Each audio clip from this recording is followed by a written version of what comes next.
My name is Kendra Penner, and I have this project here with Rahi, and we're third-year nursing students. Our project is physical activity.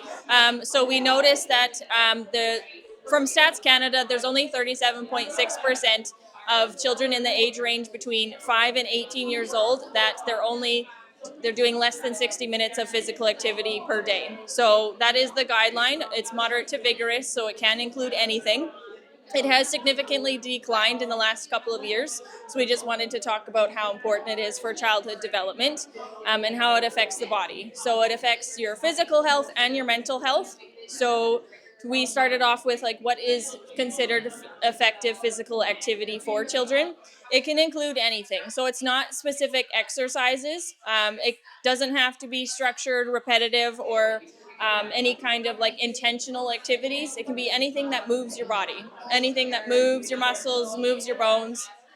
So it can be walking, running, having kids play tag. So even as young as 5 years old, they can play hopscotch or duck, duck, goose, kind of stuff like that. Once you get a little bit older, it can be like organized sports, whether through school or there's a couple of resources around Brandon, like Circle Beat Gymnastics, the Sportsplex, the YMCA. There's a bunch of different areas. Be as simple as, if you're close enough to school, sending your kids to walk to school or ride their bike to school. Doesn't have to be anything extravagant. Any activity is good. It's beneficial for building flexibility, making sure that you stimulate bone and muscle growth, and then it also improves your bone and muscle strength. So when it's a simple act of a child jumping on a trampoline or doing jumping jacks, it helps improve and strengthen the bone density. It also helps create healthy habits. So it's very common to have chronic conditions like obesity, type 2 diabetes, or hypertension, so high blood pressure, if you have sedentary behavior. So this just builds healthy habits so that you can try and prevent the chronic conditions.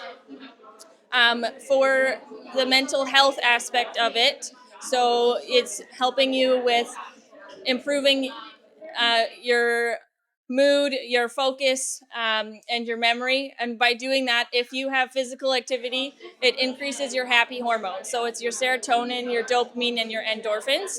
So when those are raised, it also lowers your cortisol, which is the stress hormone. So when all of those are happening, you feel good, you feel more energized, and then you can sleep better, which does those things. It improves your memory, helps you focus.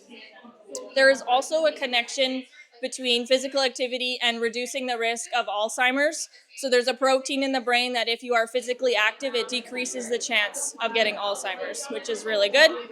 The role of the nurse, it's important to be teaching either the children or the parents themselves how to create healthy habits to keep active, what types of activities that they can do, making sure that we are building those healthy habits that can last their whole lives. Hoping that kids are aware of how important it is and how it affects their development, whether it's schools that are teaching the children, because there's a lot of sedentary behavior, or it's in your appointments when you go to the doctors to be just a checkup and be hey, are we getting physical activity, and here are some things that you can do. I'm planning to work somewhere probably emergency department. I thrive in chaos, so hopefully something like that. And then if people come in, you can educate them on physical activity.